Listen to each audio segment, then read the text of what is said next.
기독교 신앙에서 빼놓을 수 없는 두 가지 사건이 있는데, 하나는 주님이 고난당하시고 십자가에 못 박혀 죽으셨다는 것이고, 또 하나의 사건은 죽으셨는데 다시 살아나셨다는 것입니다. 이 두 가지 사건은 우리 기독교 신앙의 핵심이고, 다른 종교와도 차별이 되는 신, 다른 종교에는 없는 유일한 우리 기독교 신앙의 핵심이 되겠습니다. 그래서 이제 다른 신앙 또는 다른 종교, 다른 뭐 이런 쪽하고 이렇게 구분을 해갖고 굳이 이야기한다면 꼭 주님이 십자가에 못 박혀 죽으셨는데 3일 만에 다시 살아나셨다. 이것은 분명히 다른. 그러면 부활하시고 그래서 승천하시고 우리와 함께 하시고 이런 이 신앙. 그래서 과연 부활하셨다 하는 이 부분에 대해서 이 사실이냐 정말이냐 뭐 꾸며낸 얘기가 아니냐. 사실 성경에도 그런 게 있어요. 꾸며냈다 해갖고 소문을 퍼뜨렸다는 사람들도 있어요. 우리가 정확하게 이런 부분에 대해서 얼마만큼 이제 믿음으로 확신을 갖고 알고 있느냐 하는 이런 부분들인데, 결론적으로 말씀드리면 이것은 우리가 뭐 눈으로 봐서 되는 것도 아니고 어떤 실질적인 경험에 의해서 되어지는 것은 아니죠. 그러나 성령께서 증언을 하신다. 그래서 오늘 성경 말씀의 내용이 되겠습니다. 이제 이렇게 우선 먼저 살펴본다. 재판에서 중요한 것들이 몇 가지가 있는데, 그 중에 하나는 누군가가 증인이 되어주는 겁니다. 그러면 재판에서는 판사들이 이건 사실로 받아줘요.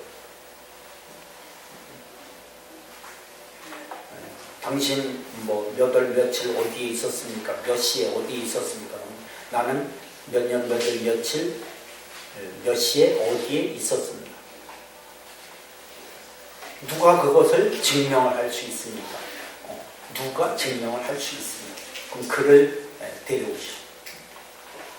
증인석에 앉으시죠. 그렇게 하고 이 사람이 몇 년 몇 월 며칠 몇 시 어디에 있었는데 맞습니까? 맞습니다. 나하고 같이 있었습니다. 그러면 인정을 해요. 그거. 그렇죠? 아무도 본 사람이 없지만 그 한 사람이 이 사실을 본 것만을 가지고 인정을 해요. 맞다. 틀림없다. 그래서 그걸 받아들여요. 사실. 맞죠? 성경에도 참 수천 년 전에 있었던 어떤 그런 법이 여전히 지금까지 계속 내려오고 변함없는 게 있는데, 바로 증인에 관한 문제가 되겠습니다. 그러면 성경을 좀 보면서 같이 보겠습니다. 신명기 17장 6절입니다. 신명기 17장 6절. 신명기 17장 6절. 구약성경 288쪽 신명기 17장 6절 말씀 같이 말씀 읽습니다. 죽일 자를 두 사람이나 세 사람의 증언으로 죽일 것이요 한 사람의 증언으로는 죽이지 말 것이며. 두 사람 혹은 세 사람이 증언을 서서 증인 노릇을 해야 된다는 거죠. 그러면 그때 가서 이 사람은 정말로 죽일 수밖에 없는 사람입니다 하는 게 확실하면 그때 가서 해라. 그런 얘기. 아니면 하지 말라는. 그러니까 한 사람의 증인으로는 이걸 받아들이가 왜? 왜냐하면 그 사람이 거짓말할 수도 있으니까. 또 다른 누군가가 예 맞습니다 확실합니다 저 사람 이야기가 분명합니다 이렇게 하면 그때 가서 여기 뭐 죽이는 거니까 지금 우리로 말하면 사형이죠. 사형 집행을 해라. 근데 요거를 좀 나쁜 쪽에서 이용을 한 사람들의 이야기가 성경에 잠깐 기록되어 있습니다. 열왕기상 21장 열왕기상 21장 553쪽입니다. 553쪽 열왕기상 21장 거기 이제 1절부터 보면 나봇의 포도원 이야기가 나옵니다. 이스라엘 왕 아합이 나봇의 포도원을 하여튼 그게 그렇게 좋게 보였는가 봐요. 그래서 그 포도원을 자기 것으로 만들려고 해갖고 처음에는 돈을 주겠다고 합니다.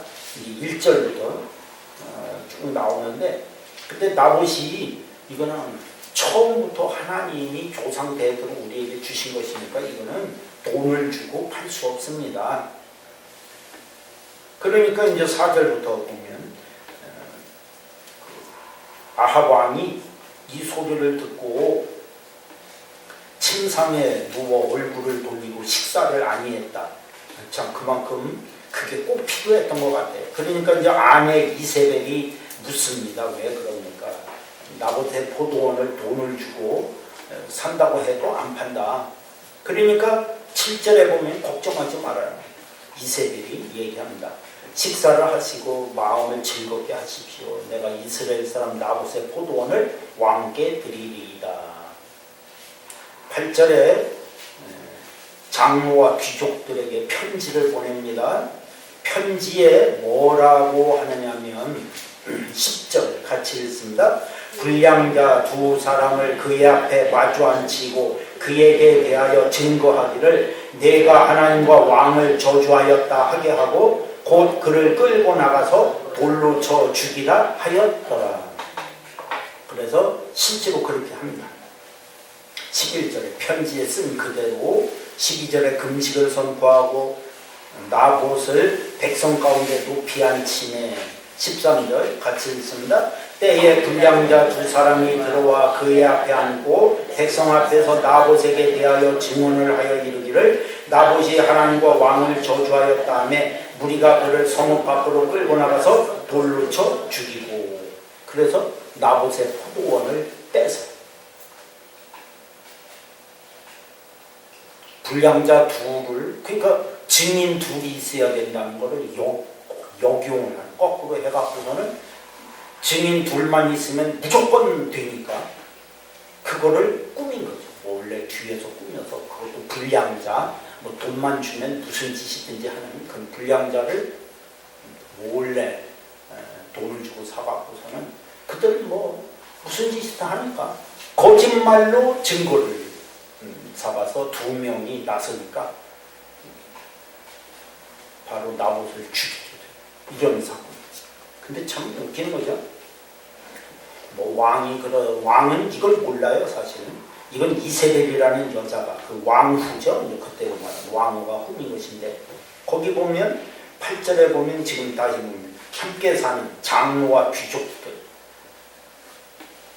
그들도 정직하지 못한 거고 그 다음에 심지어는 금식을 선포했어요. 12절에 그러니까 금식도 잘해야지. 이런 금식은 참 하나님 앞에 보통 죄를 짓는 것들이 아니에요. 이런 거 어쨌거나 하여튼 뭐 장로들, 귀족들 심지어는 금식을 선포하면서 그럴듯하게 꾸민 이 모든 것을 다 뭐 어떻게 보면 속는다고 해야 될까요? 아니면 속이는 자들이 있었기도 하겠죠. 하여튼 어쨌거나 이렇게 갖고 증인 둘을 내세워서 나봇을 죽이고 포도를 뺐고 이것 때문에 이제 하나님께서 엘리야 선지자를 아합 왕에게 보내갖고서는 엄청난 하나님의 심판을 이야기해요. 그들에게. 그 이제 뒷부분에 여러분들 읽어보시면 나옵니다. 뭐 하여튼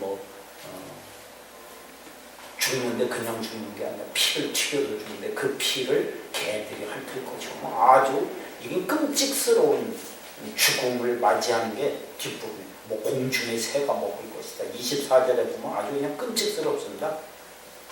하여튼 이렇게 보면은 거짓이 되게도 문제이긴 하지만 실질적으로 이런 일은 극히 드문 것이고, 그러나 중요한 거는 두세 사람의 증언이 있으면 이거는 참이다, 거짓이 아니라는 거죠.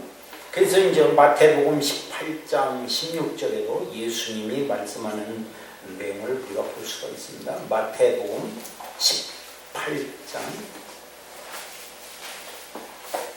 16절입니다. 마태복음 18장 16절. 거기 이제 15절에 보면 내 형제가 죄를 범하거든 가서 너와 그 사람과만 상대하여 권고하라. 만일 들으면 내가 내 형제를 얻은 것이요. 16절 같이 읽습니다. 만일 듣지 않거든 한두 사람을 데리고 가서 두세 증인의 입으로 날마다 확증하게 하라. 두세 증인이 있어서 그 사람의 잘못을 지적하고 이야기할 때 확실하다, 분명하다. 그러면 이 사람이 그걸 받아들이겠죠? 아, 그렇구나. 혼자 와서 이야기할 때는 네 말이 맞는지 내 말이 맞는지 그럴 수 있지만 또 두세 사람의 증인이 함께 가서 이 사실이 맞아, 확실해, 분명해, 틀림없어. 이렇게 하면 그걸 받아들이게 된다. 그리고 회개를 할 수 있게 된다. 그런데도 안 할 수도 있어요. 그죠? 여기 17절에 보니까 그래도 말을 안 들을 수 있어요. 그럼 교회에 말하고.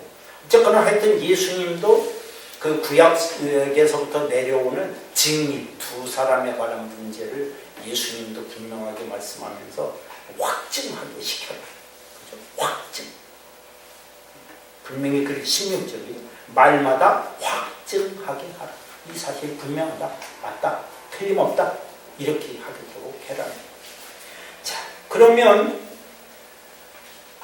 오늘 우리가 예수님과 관계되는 일들, 예수님에 관한 어떤 사건들은 어떻게 될까 한번 보겠습니다. 요한복음 5장입니다.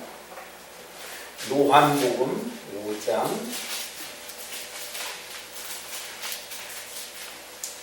36절부터 39절입니다. 요한복음 5장 36절.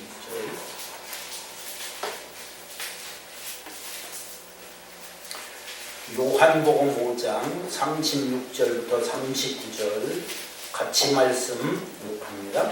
내게는 요한의 증거보다 더 큰 증거가 있으니 아버지께서 내게 주사 이루게 하시는 역사 곧 내가 하는 그 역사가 아버지께서 나를 보내신 것을 나를 위하여 증언하는 것이요 또한 나를 보내신 아버지께서 친히 나를 위하여 증언하셨느니라. 너희는 아무 때에도 그 음성을 듣지 못하였고 그 형상을 보지 못하였으며 그 말씀이 너희 속에 거하지 아니하니 이는 그가 보내신 이를 믿지 아니함이라.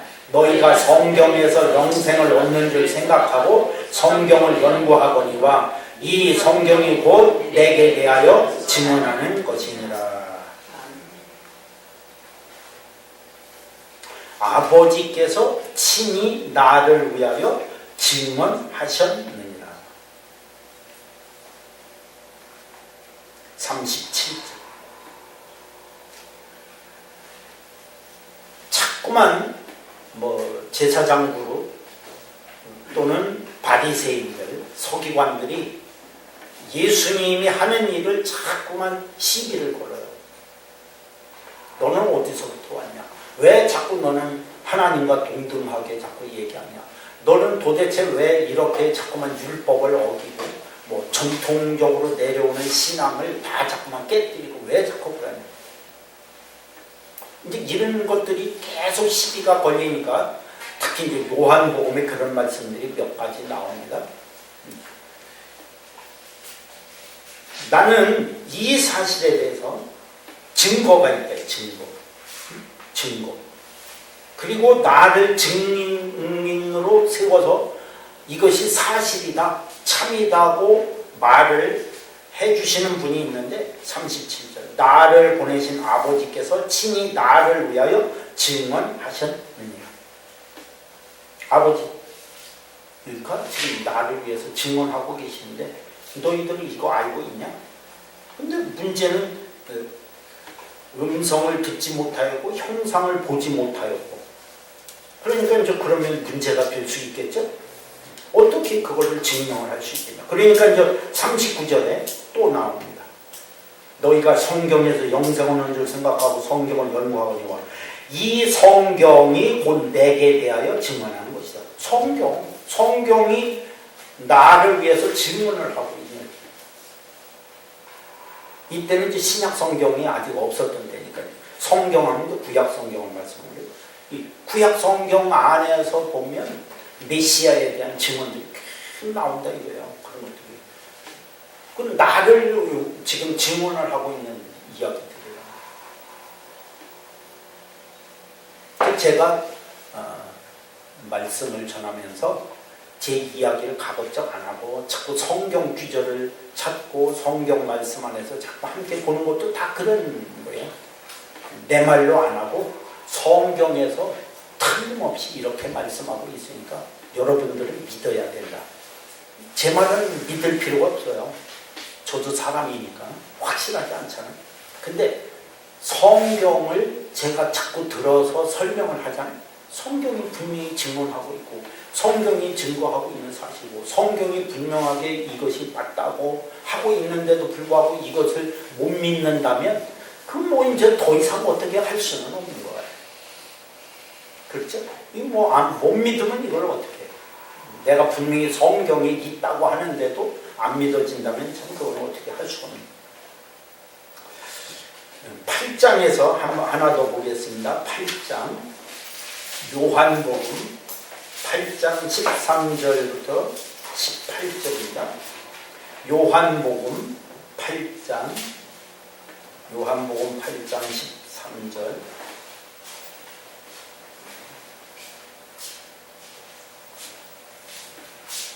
요한복음 8장 13절부터 18절까지 함께 같이 말씀 봅니다. 바리새인들이 이르되 내가 너를 위하여 증언하니 내 증언은 참되지 아니하도다. 예수께서 대답하여 이르시되 내가 나를 위하여 증언하여도 내 증언이 참되니 나는 내가 어디서 오며 어디로 가는 것을 알거니와 너희는 내가 어디서 오며 어디로 가는 것을 알지 못하느니라. 너희는 육체를 따라 판단하나 나는 아무것도 판단하지 아니하노라. 만일 내가 판단하여도 내 판단이 참되니 이는 내가 혼자 있는 것이 아니요 나를 보내신 이가 나와 함께 계시니라. 너희 율법에도 두 사람의 증언이 참되다 기록되었으니 내가 나를 위하여 증언하는 자가 되고 나를 보내신 아버지도 나를 위하여 증언하시느니라. 여기 다시 한번 분명히 말씀하죠. 바리새인들이 13절에 또 시비를 걸잖아요. 내가 너를 위하여 증언하면 내 증언은 참되지 않지 않냐. 내가 너를 위하여 하고 있는데 이것이 사실이다 맞다고 얘기할 수 있는 근거가 뭐냐. 이렇게 하니까 14절에 예수님이 말씀하죠. 내가 나를 위하여 증언하여도 이건 확실하다. 참되다.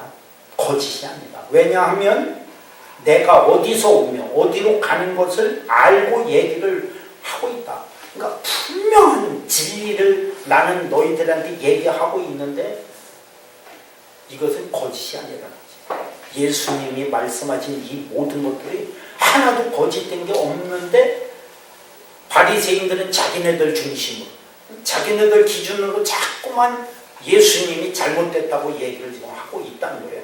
그러면 어떻게 할 거냐? 그래도 증언을 할 수밖에 없죠.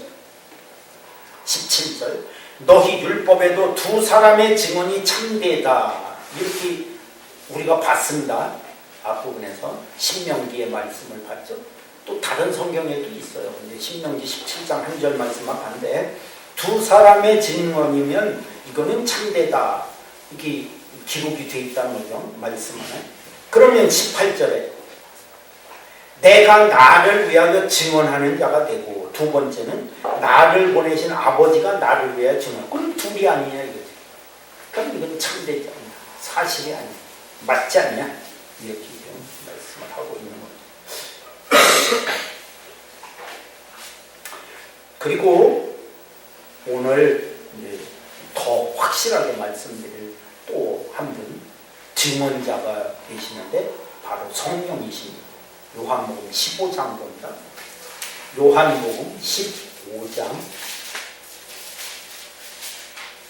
26절. 요한복음 15장 26절. 요한복음 15장 26절 27절 말씀같이 봅니다. 내가 아버지께로부터 너희에게 보낼 보혜사 곧 아버지께로부터 나오시는 진리의 성령이 오실 때에 그가 나를 증언하실 것이요 너희도 처음부터 나와 함께 있었으므로 증언하느니라. 성령께서 오시면 그가 나를 증언을 하실 것이다.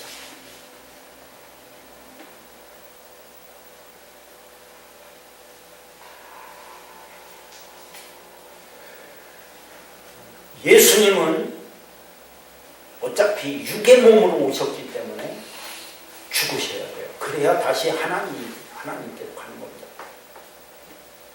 그러면 하나님이 우리와 함께하고 있는 이것은 이제 사라지냐, 예수님이 가시면 끝나냐, 그게 아니고 예수님이 가심과 동시에 성령께서 이 땅에 오신다, 우리와 함께 하신다. 근데 그 성령께서 예수님이 하신 모든 일을 증언을 서실 거라는 거예요. 실제로 우리가 이제 사도행전 2장 1절부터 말씀을 보면 거기에 성령이 강림하시죠. 제자들도 사실은 우리가 부활에 관계되는 성경 말씀을 읽어보면 믿음이 없었어요. 부활하신 예수님을 만나기 전까지는 예수님이 부활하셨다는 이야기를 이야기해도 잘 듣지를 않았어요. 근데 이제 부활하신 예수님이 나타나서 봐라, 틀림없지 않냐, 이렇게 하니까 이제 받아들일 수밖에 없었는데, 성령이 강림하신 이후에 제자들이 지금 여기 말씀처럼 성령께서 그들 속에서 이런 확증적인 이 사실을 증언을 하니까 그들이 믿음을 가질 수밖에 없고, 이 믿음을 증언을 자기네들도 할 수밖에 없는 27절에 너희도 처음부터 나와 함께 있었으므로 증언하느니라. 그게 사도행전의 내용들이 성령이 강림하시고 그들 속에 충만케 하시니까 제자들도 그것을 증언을 하게 되더라고요. 그러니까 성령이 강림하시고 확증을 주시고 어떤 확신 있는 담대한 믿음을 주니까 이게 가능해지더라고요. 성령께서 역사하셔야 돼요. 히브리서 2장 말씀 봅니다. 히브리서 2장 히브리서 2장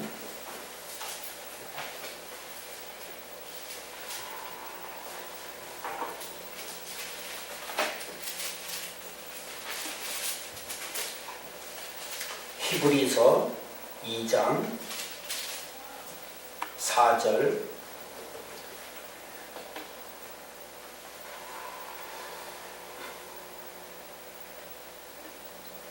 3절 4절 같이 말씀 읽자.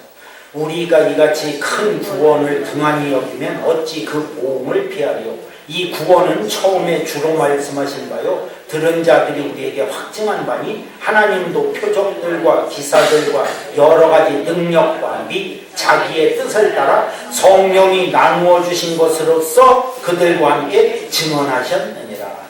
성령이 나누어 주시면서 나누어 주시는 걸로 끝나는 게 아니라 이걸 증언을 하고 계시다. 성령께서도 증언을 지금 하고 계시더라. 히브리서 2장 말씀. 한 구절 더 보고 좀 더 말씀을 드립니다. 베드로전서 1장, 히브리서 다음에 야고보서 그리고 베드로전서 1장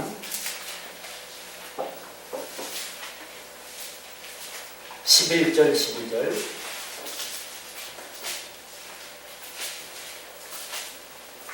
베드로전서 1장 11절 12절 베드로전서 1장 11절 12절 같이 말씀드립니다. 자기 속에 계신 그리스도의 영이 그 받으실 고난과 후에 받을 영광을 미리 증언하여 누구를 또는 어떠한 때를 지시하시는지 상고하니라. 이 섬긴 바가 자기를 위한 것이 아니요 너희를 위한 것이니 계시로 알게 되었으니 이것은 하늘로부터 보내신 성령을 힘입어 복음을 전하는 자들로 이제 너희에게 알린 것이요 천사들도 살펴보기를 원하는 것입니다. 성령을 힘입어 복음을 전하는 자들로 이제 너희에게 이것을 뭐했다? 알린 것이요. 이것을 이제 알려서 확신. 요한일서 5장 또 봅니다.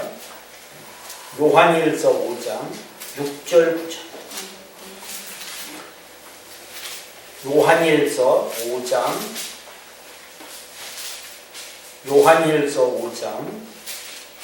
6절 또 9절 같이 말씀입니다.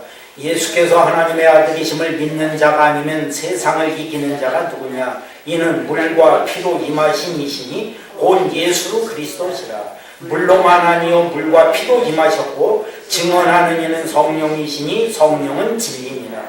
증언하는 이가 셋이니 성령과 물과 피라. 또한 이 셋은 합하여 하나이니라. 만일 우리가 사람들의 증언을 받을진대 하나님의 증거는 더욱 크도다. 하나님의 증거는 이것이니 그의 아들에 대하여 증언하신 것입니다. 증언하는 이가 셋이니 성령과 불과 피라.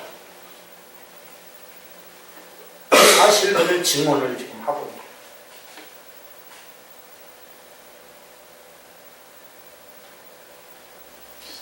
그럼 결국은 뭐냐? 우리 기독교 신앙에서 우리가 예수를 믿고 구원받고 죄사함 얻고 성령이 임재하셔서 예수님이 십자가에 못 박혀 죽으신 것은 나의 죄 때문이고 죽음의 권세를 깨뜨리고 승리하심을 위해서 나도 죽음의 문을 통과하고 부활할 것을 믿고 영원히 하나님의 자녀로서 살고 나중에 천국의 백성이 되는 이 모든 사실들이 믿어질 수 있는 것은 성령께서 증언을 하시기 우리 이 사실. 그러니까 결국은 그냥 성령께서 강림하시고 우리 속에도 임재하실 때에 성령이 우리 안에서 증언을 하시고 증언하심으로 인해서 우리가 이 사실이 믿어진다. 순서가 그렇게 됩니다. 그 결국은 다른 말로 하면 두 가지가 되는데 물과 피와 성령이신데 이제 물은 물세례, 피는 예수 그리스도의 십자가에 죽으심. 그리고 이러한 모든 사실들이 성령이 강림하시고 우리 안에 임재하심으로 인해서 우리에게 이 사실을 성령이 내 안에서 증언을 해 주실 때 확신을 갖게 된다. 분명한 사실로 믿어질 수 있다는 거예요. 그때. 그러니까 막 뭐 믿습니다 하고 막 소리를 지르고 막 큰 소리로 기도하면서 막 뭐를 어떻게 막 그냥 할 때 믿어지는 게 아니고 성령께서 내 안에 계셔서 영으로 말씀을 하시고 이 사실이 맞다고 증언을 하실 때 내가 믿어지는 그렇군요. 사실이 분명합니다. 이렇게 된다.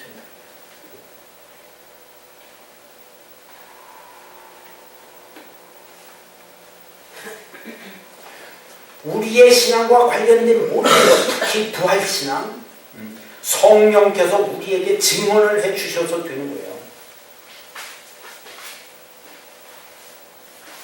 그 증거로 사도행전 15장 8절 9절 사도행전 15장 8절 9절 사도행전 15장 8절 9절 말씀 함께 봅니다. 또 마음을 아시는 하나님이 우리에게와 같이 그들에게도 성령을 주어 증언하시고 믿음으로 그들의 마음을 깨끗이 하사 그들이나 우리나 차별하지 아니하셨느니라. 여기 말씀하죠. 그러니까 사실은 이게 이제 어디에서부터 이게 나오는 얘기냐면 10장부터 나오는 겁니다. 사도행전 10장 전체 내용에 관한 이야기를 보면 고넬료의 이야기인데, 고넬료는 이방 사람이에요. 로마의 군인입니다. 그런데 그가 예수 그리스도에 대해서는 잘 모르고 하나님에 대해서는 잘 알고 있었어요. 그래서 그 하나님을 향해서 경건된 생활하고 불쌍한 사람 도와주고 막 이런 일들을 했는데, 하나님께서 고넬료를 통해서 이방의 복음을 전할 생각을 하시고 베드로를 만나게 하시는 장면이 이제 1절부터 쭉 기록이 되어 있습니다. 그래서 이제 드디어 베드로가 고넬료를 만납니다. 그의 가정에 찾아가서 하나님 말씀을 전합니다. 근데 그때 베드로만 혼자 간 것이 아니라 베드로와 함께 유대인들이 몇 명이 함께 같이 갔어요. 근데 베드로가 말씀을 전합니다. 쭉 여기 보면 이제 그 34절부터 보면 베드로가 입을 열어 말하되 하면서 이제 쭉 예수님에 대해서 이야기를 합니다. 말씀을 전하고 있는 거죠. 그런데 44절에 같이 읽습니다. 베드로가 이 말을 할 때 성령이 말씀 듣는 모든 사람에게 내려오시니 베드로와 함께 온 할례 받은 신자들이 이방인들에게도 성령 부어주시므로 말미암아 놀라니 이는 방언을 말하며 하나님 높임을 들음이러라. 그래서 47절에 베드로가 말합니다. 이 사람들이 우리와 같이 성령을 받았으니 누가 능히 물로 세례 베풀물 그 말이오 하고서 세례를 줬다는 거예요. 성령이 강림하셨어요. 그들 속에. 뭐 할 때? 말씀 듣는 중에. 말씀 듣는 중. 그죠? 44절에. 말씀 듣는 중에 성령이 강림하셔갖고 임재하시니까 베드로가 세례를 안 줄 수가 없는 거예요. 특히 누가 놀랍니까? 45절에 보니까. 베드로와 함께 온 할례 받은 신자들이 놀라요. 이런 일도 있네. 자기네들에게만 성령이 임하시는 줄 알았어요. 할례 받은 자들에게만 임하시는 줄 알았어요. 유대인들 특히 그들에게만 성령이 임하시고 자기네들의 하나님인 줄 알았어요. 근데 베드로에게 성령께서 함께 하시고 그들을 만나라고 하시고 그들에게 말씀을 전하실 때 성령이 그들 속에 들어갑니다. 이거를 누가 부인을 할 수 있겠냐? 세례를 주셨거든요. 그래서 이제 이 사실을 베드로가 사도행전 15장에서 얘기를 하는 겁니다. 자꾸만 이제 할례 받는 문제 갖고 시끄럽고 자꾸만 유대인들하고 이방인들하고 자꾸만 티격태격하고 이게 계속 자꾸 부딪혀요. 특히 이제 바울은 그런 거하고 상관없이 성령이 강림하시고 믿음을 갖게 하면 믿을 수밖에 없다. 증언한다고 그러죠. 성령이 증언을 하니 성령이 증언자가 돼갖고서는 믿는 자들 속에 역사를 하니까 이건 뭐 그 할례 줄 것도 아니에요. 무슨 뭐 유대인들처럼 뭐를 할 일이 아니에요.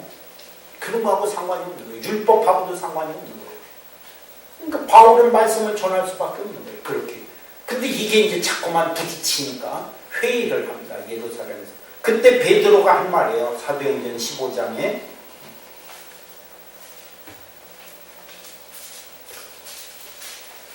아니 성령께서 증언을 하시는데 어떡하냐 이거지. 8절. 다시 8절 9절. 그렇죠?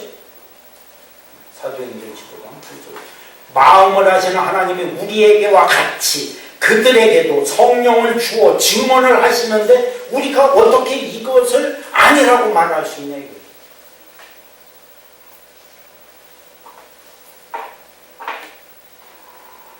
그러면서 이제 10절에 보면 그런데 지금 너희가 어찌하여 하나님을 시험하고 우리 조상과 우리도 능히 매지 못하던 멍에를 제자들의 목에 두려느냐? 아니다 이거죠. 이렇게 하면 안 된다. 성령께서 이미 그들 속에 들어가서 증언하고 계시는데 어떻게 이걸 누가 부인하고 이걸 아니라고 말할 수 있는 사람이 있냐. 맞죠? 안 된다. 그러면 똑같아요. 이 사실은. 우리들도 마찬가지죠. 그 마음을 아시는 하나님이 우리에게와 같이 그들에게도 한 것처럼 또는 그들 속에 역사하셨던 하나님은 지금도 여전히 오늘도 우리 안에서 성령님은 또 계속 역사를 하십니다. 이 사실을 그냥 받아들여야 돼요. 그래야 믿음이 생깁니다.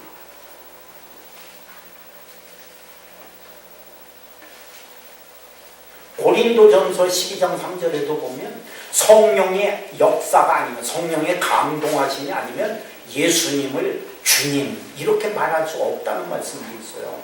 성령님의 감동이 있을 때 진짜 주님 이렇게 하는 거지 주여 주여 하고 소리 지른다고 해서 성령이 임하셔서 믿음이 생기는 게 아니에요. 거꾸로 하면 안 돼.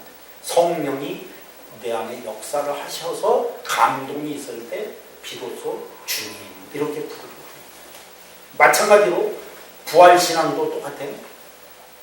성령이 증언을 해주셔갖고 내 안에서 확신 있는 그 성령님의 역사가 일어날 때 결국은 나에게 믿음이 그때 생깁니다. 그러니까 이건 억지로 되는 게 아니에요. 부활신앙이 억지로 그냥 막 성경을 막 외우게 시키고 막 거기에 있는 거를 막 자꾸 말해서 뭔가를 막 주고 그렇게 해갖고서는 하면은 그냥 막 뭔가 되는 그런 것이 아니에요. 억지로 해서 되는 게 아니고 성령의 감동하심이 내 안에서 일어날 때 그걸 있는 그대로 받아들이면 믿음이 생깁니다. 부활신앙입니다. 확증하게 사실이라는 것을 인정을 할 수밖에 없는 그러니까 결국은 성령님의 역사예요. 이런 믿음을 갖게 하는 것 자체가 성령님의 역사 안에서 그래요.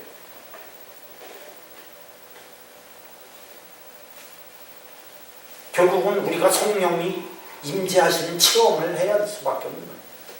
우선 먼저 순서가 성령님의 임재한 체험이 먼저 우선돼요. 그럴 때 그 성령님이 내 안에서 역사를 하셔서 믿음을 갖게 해주셔요.